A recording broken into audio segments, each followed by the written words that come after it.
All right, get ready. Because today we're going deep on balanced versus unbalanced audio. Oh, yeah. It's, one of those It's things. one of those fundamental things. Yeah, it can really make or break your sound. Absolutely. Whether you're a musician, podcaster, or just want your home theater set up to sound amazing. It's the foundation of good audio, really. Yeah, for sure. Like you wouldn't build a house on a shaky foundation. Exactly. Right. So we've got 3 great articles here from Avium, Okay. Boxcast, and Head Honesty, and we're going to pull out the most useful bits for you. Yeah. So you understand what these terms mean. Yep. When to use each type of connection, and why it even matters. Why it all matters, yeah. So to start, let's just define what we mean by signal. Okay. Think of it as the audio information being transmitted, Right. kind of like a message traveling from your phone to your headphones. Mm-hmm. Now, the way that message travels Yeah. can be balanced or unbalanced. Exactly. And I think a good way to visualize unbalanced audio is like a seesaw. Oh, that's good, yeah. Like one wire carries the signal. That's like the person sitting on one side. Mm-hmm. And the other wire acts as a ground reference, kind of like the fulcrum in the middle. That's a good way to put it. Super simple. Right. It is pretty straightforward, yeah. But I'm guessing there's a catch. Well, the catch is that ground wire. Mm-hmm. You see, it's not just a passive bystander. Okay. It can act like an antenna, Ah. picking up unwanted noise from other electronic devices, or even just electromagnetic fields in the air. So it's like having a leaky pipe in your plumbing. It's a great analogy, yeah. You get unwanted stuff mixed in with your clean water. Yeah, you don't want that. So is that like the annoying hum you sometimes get Yeah. when your phone is near a speaker? That's a great example, exactly. Okay. Yeah, and that's why unbalanced cables have distance limitations. Gotcha. You can usually get away with them for short runs, Right. maybe 15 to 25 feet, especially in a quiet environment, Okay. but in a noisy space. Or if you need longer cable runs, Mm-hmm. that's when things can get fuzzy. Makes sense. Like I'm picturing a musician on stage with a guitar. Yeah. Like a short cable to their amp is probably fine. Right. But if they're, running all over a huge stage, Yeah. they probably want something a little more, robust. Exactly. And even for those shorter runs, Okay. being mindful of cable placement can help reduce interference. Okay. Think of it this way. If you wouldn't put your phone right next to a speaker, Mm-hmm. you shouldn't run your audio cable right next to a power cable. Keep them separated. Yeah. Exactly. Keep them separated as much as possible. Great tip. Yeah. All right, let's talk about balanced audio. Okay. So if unbalanced is our simple seesaw analogy, Uh-huh. what kind of analogy would you use for balanced audio? That's a good question. Yeah. If unbalanced is a seesaw, Okay. maybe balanced is more like noise-canceling headphones. Okay. But for your audio signal, Got it. it uses a really clever trick. With 2 copies of the signal to cancel out that unwanted noise. Okay, so how does that even work? So think of it this way. 1 copy of the signal is sent as is, Got it. and the other copy is sent with its polarity inverted, Okay. basically flipped upside down. So now I'm imagining 2 waves. Okay. One cresting while the other dips. Yes. And I know those 2 waves cancel each other out. Right. But how does that help with noise? So here's where it gets really genius. Okay. Any noise the cable picks up along the way will affect both signal copies equally. Okay. So when that inverted signal is flicked back to its original state at the receiving end, Mm-hmm. the noise is now perfectly out of phase and it cancels itself out. Whoa. It's like using noise to fight noise. Okay, so the cable is basically creating a mirror image of the signal to cancel out the noise. You got it? That's so It's clever. a very elegant solution. And because of this active noise cancellation, yeah, balanced cables can handle much longer runs. much longer runs. You're talking 50 to 200 feet, or even more, Or even more. rating them ideal for professional setups Yeah. where you have long cable runs Mm-hmm. or a noisy environment. Exactly. It's a real game changer. It is, yeah. That's a huge difference. Like you can run balanced cables up to 4 times longer Yeah. than unbalanced ones before noise becomes an issue. Yeah. It's quite a difference. So it's no wonder they're the standard in studios Yeah. and live concerts and things like that. Absolutely. The most common balance cables you'll encounter Okay. are XLR. Yeah. Those 3-pin workhorses you see in pro audio. Yeah, for sure. And TRS, Okay. which you might find on some headphones and studio gear. Okay. TRS stands for tip ring sleeve, Got it. and it uses those extra conductors for the balanced signal. Okay, so it seems like we've got unbalanced for shorter, simpler setups. Right. And balanced for those longer, more complex, noisy environments. Exactly. But I think a lot of people just assume balance just means better sound. Right. Is that always the case? That's a common misconception. Okay. And it's one we're going to debunk right now. Okay, good. Just because a cable is balanced doesn't automatically make it superior. Okay. The quality of the audio source and the construction of the cable itself Right. have a bigger impact on sound quality. Yep. A really well-made, unbalanced cable can actually outperform a poorly made, balanced cable. That's interesting. I never thought about it that way. Yeah, it's not just about balanced versus unbalanced. It's about the quality of the components themselves. Yeah, I get that. You can have the fanciest noise-canceling headphones in the world, Sure. but if the music you're listening to is poorly recorded, Right. it's not going to sound amazing. It's like trying to make a gourmet meal with stale ingredients. Exactly. Perfect analogy. Yeah. So if a well-made unbalanced cable can sometimes be better, why even bother with balanced connections at all? Well, for one thing, unbalanced connections can actually be clearer over shorter distances. And remember, they're generally more affordable, too. Right. The Headphonisty article mentions some high-end studios that actually prefer high-quality unbalanced cables Oh, wow. for runs under 10 feet.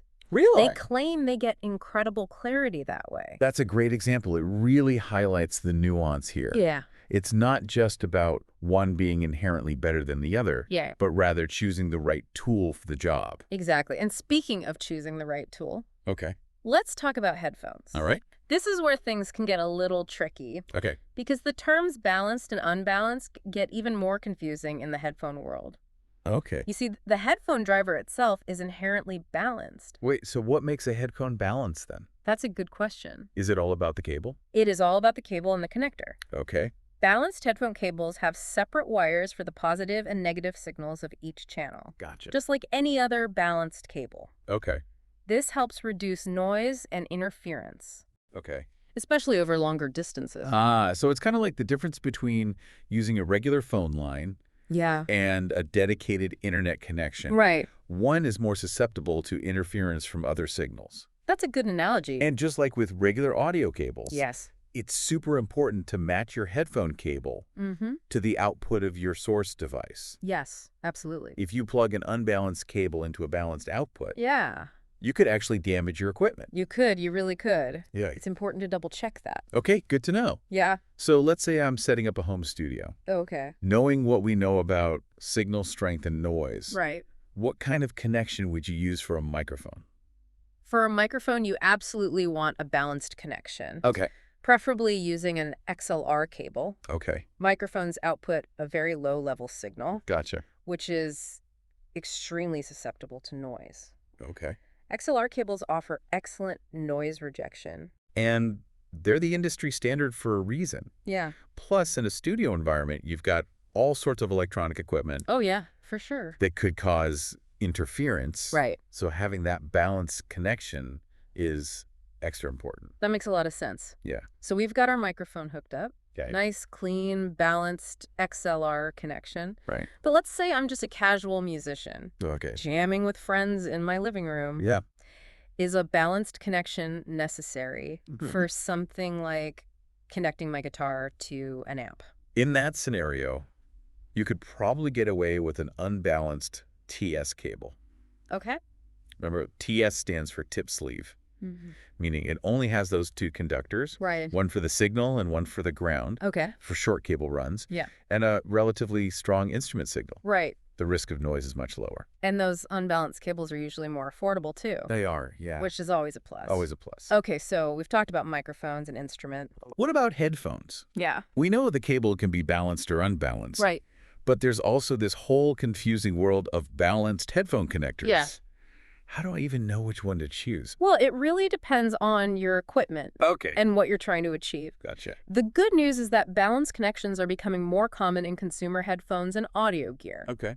So you have more options these days. That is good news. Yeah. I remember back in the day when balanced connections were mostly limited to professional gear. Oh, yeah, absolutely. But now you see them even on portable devices. Exactly. For portable devices, Yeah. the 2.5 millimeter TRRS connector is becoming increasingly popular. Okay. TRRS stands for tip ring sleeve. Wow. And it uses those extra conductors to carry the balanced signal. All right. But if you're plugging into a high-end home setup, Okay. you might see 4-pin XLR, Yeah. or even dual 3-pin XLR connections, Wow. offering the ultimate in signal clarity and noise rejection. Okay, and then there's that newcomer, the 4.4 millimeter Penacon, Oh, yeah. which I've heard is supposed to be a game changer. The Penacon is definitely interesting. Yeah. It was designed to address some of the grounding issues that can occur Okay. when connecting portable devices to home setups. Okay. Its design separates the ground signals for the left and right channels, Okay. which can significantly reduce interference and improve the overall sound quality. So the Penacon is kind of like the peacemaker between portable and home audio setups. Yeah, that's a good way to think about it. Very cool. Yeah. But with all these different connector types out there, it can definitely get confusing. It absolutely can be overwhelming. Yeah. The key is to check what your equipment supports Right. and choose the connector that matches. Got it. Always double check those connections to avoid damaging your gear. Great advice. So we've covered microphones, instruments, headphones. Mm-hmm. I think it's worth taking a step back Okay. and addressing the bigger picture. Uh, Why should our listeners even care about all this balanced versus unbalanced stuff? Yeah, that's a great question. What difference does it really make in their listening experience? You know, understanding these concepts empowers you to take control of your audio setup. Okay. It helps you troubleshoot problems, Yeah. avoid noise, and ultimately achieve better sound quality. It's like learning the secret language of audio so you can unlock its full potential. Exactly. Instead of just being a passive listener, Right. you can become an active participant in shaping your sonic experience. I love that. Yeah, it's about having the knowledge to make informed decisions about your gear, your cables, and your connections. And speaking of informed decisions, I think it's worth revisiting some of those myths we debunked earlier. Okay. You know, it's easy to get caught up in marketing hype and assume that anything labeled balanced is automatically better. Right. It's crucial to be a critical thinker Yeah. and look beyond those flashy labels. As we discussed, a well-made unbalanced cable can sometimes outperform a poorly made balanced cable. For sure. The quality of the components, the craftsmanship of the cable, Yeah. the design of the circuitry all play a role in audio fidelity. You can have the most pristine cables and connections in the world, Yeah. but if your source material is bad, it's not going to sound amazing. Right. It's like trying to bake a cake with expired ingredients. I love that analogy. No matter how good your oven is, the cake is going to taste terrible. Exactly. Another common misconception is that balanced audio is only for professionals Yeah. and that home listeners don't need to worry about it. Right. But that's simply not true. Yeah, I used to think that way too. Yeah, me too. The reality is that even casual listeners can benefit from balanced connections. Right. Especially if they have longer cable runs, Right. live in an area with lots of electrical interference, Yeah. or are using sensitive equipment. So if you're hearing a lot of noise or interference, upgrading to balanced connections could be a game changer for you.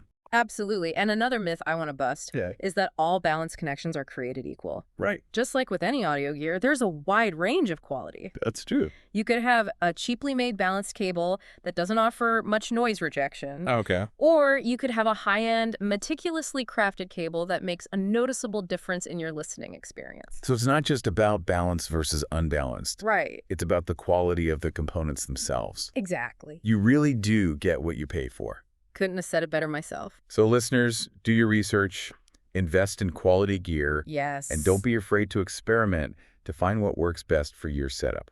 I think we've done a pretty thorough job demystifying the world of balanced and unbalanced audio. Yeah, But we've got one more segment to go, we do. and it's all about putting this knowledge into action. I love it.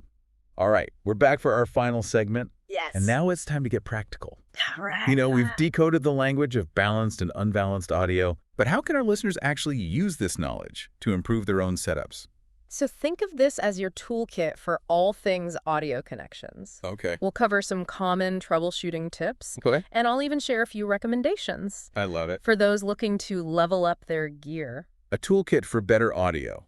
Yes. So let's say you're experiencing some noise, Okay. like that dreaded hum or buzz. Right. What's the first thing you should check? Cable placement is always a good place to start. Okay. You know, it sounds simple, Yeah. but you'd be surprised how often people overlook this.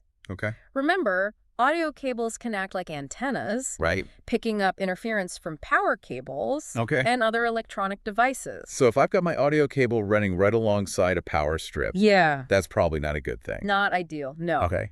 Try to keep your audio cables as far away from power cables as possible. Got it. Avoid running them parallel or bundled together. Okay. If they must cross, do it at a perpendicular angle. Think of it like this.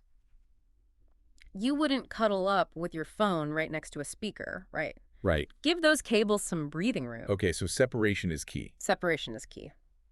What if I've done my best with cable placement Okay. and I'm still hearing noise? Well, if you're dealing with longer cable runs, Yeah. upgrading to balanced cables can be a real game changer. Oh. That noise-canceling magic can be a lifesaver, Yeah. especially in environments with lots of electronic equipment. Right. It's like having a bodyguard for your audio signal. I like that. Yeah. What if you're stuck with unbalanced cables? Are there any workarounds? Absolutely. You can try using ferrite beads or cores. Okay. They're like tiny magnetic ninjas Okay. that clamp onto your cable and help to suppress high-frequency interference. So they kind of block the noise. Exactly. Okay. You can find them online or at most electronic stores. Ferrite beads? Ferrite beads, yeah. I'm going to have to check those out. They sound pretty cool. Yeah, they can be really effective. Yeah. So we've talked about cable placement, balanced connections. Yeah. What about the cables themselves? Okay. Does the quality of the cable actually make a difference? Oh, absolutely. Okay. A cheap, poorly made cable is more likely to introduce noise and signal degradation. Okay. Think of it like a garden hose with holes in it. Gotcha. You're not going to get a strong, steady stream of water. Right. It's all about the flow. It is, yeah. So investing in a high-quality cable can make a noticeable difference. Definitely. It's like anything else. Okay. You get what you pay for. Right. A well-made cable will use better materials and construction techniques, Yeah. resulting in a cleaner, clearer signal. Okay. All right. Let's shift gears to headphones. Oh. What are some common problems people run into with headphone connections, Mm. and how can they troubleshoot them? One of the most common issues is simply a loose connection. Oh. Make Yeah. sure the connector is fully seated in the jack Yeah. and there's no debris or damage. Okay. Try wiggling the cable a bit. Sometimes there can be a loose connection inside the cable itself. So sometimes it's as simple as making sure everything's plugged in properly. It really can be that simple. I've been there. Yeah, we've all been there. And if you're using a balanced headphone cable, Yeah. double check that it's compatible with the output on your source device. Absolutely. Using the wrong cable can not only result in no sound, Oh, no. but it could also damage your equipment. That's a good reminder. It's always better to be safe than sorry. Yes, definitely. Yeah. So let's say we've checked all the obvious things. Okay, We're still having trouble with our headphones. right. What's our next move? Try a different cable or a different pair of headphones. Okay. This can help you isolate whether the problem is with the cable, the headphones, or the source device. So it's a process of elimination. Exactly, like a good detective. Okay, so we've covered troubleshooting. All right, Now for the fun part, recommendations. let's do it. What are some specific cables and connectors you recommend for people who are looking to improve their audio setups? Well, for general purpose balanced connections, Yeah. I'm a big fan of Mogami cables. Okay. They're known for their durability, excellent noise rejection, and overall high quality. Okay. They might be a bit pricier, but they're worth the investment. Mogami, I've heard great things about them. Yeah, they're great cables. What about for unbalanced connections? For unbalanced connections, Yeah. Any recommendations there? Conair cables are a great option. Okay. They offer a fantastic balance of quality and affordability, Okay. making them perfect for home studios, musicians, Yeah. and anyone who needs reliable, noise-free connections without breaking the bank. So we've got Mogami for balanced Yes. and Conair for unbalanced. Exactly. Noted. What about headphone connectors? Okay. We talked about that confusing array of options earlier. Right. For portable devices, the 2.5 millimeter TRRS connector is becoming increasingly popular. Okay. It's compact and versatile, and you'll find it on a growing number of headphones and portable amps. Okay. And for high-end home setups?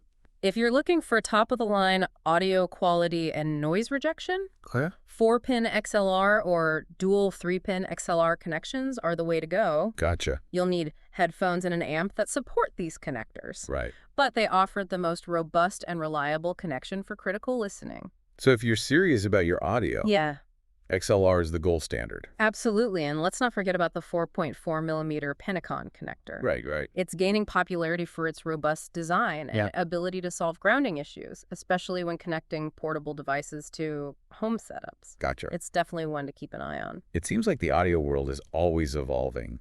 That is. with new connectors and technologies emerging all the time. It certainly is, yeah. Yeah, The important thing is to stay informed, right. do your research, and choose the gear that best meets your needs. Mm-hmm. And don't be afraid to experiment and try new things. Well said. We've covered a lot of ground in this deep dive. We have. From the basic concepts of balanced and unbalanced audio to practical troubleshooting tips. Right. And even some specific recommendations for cables and connectors. Absolutely. Hopefully our listeners are feeling empowered to take control of their audio setups and achieve the best possible sound quality. I think we've accomplished our mission. I think so too. We've demystified balanced and unbalanced audio. Yeah. Debunked some myths. Right. And given our listeners the tools to create a fantastic listening experience. And remember, the journey doesn't end here. Right. The world of audio is vast and ever-changing. That's true. So keep exploring, keep learning, and keep those ears open. Exactly. Thanks for joining us on this deep dive. It was my pleasure. Until next time, happy listening.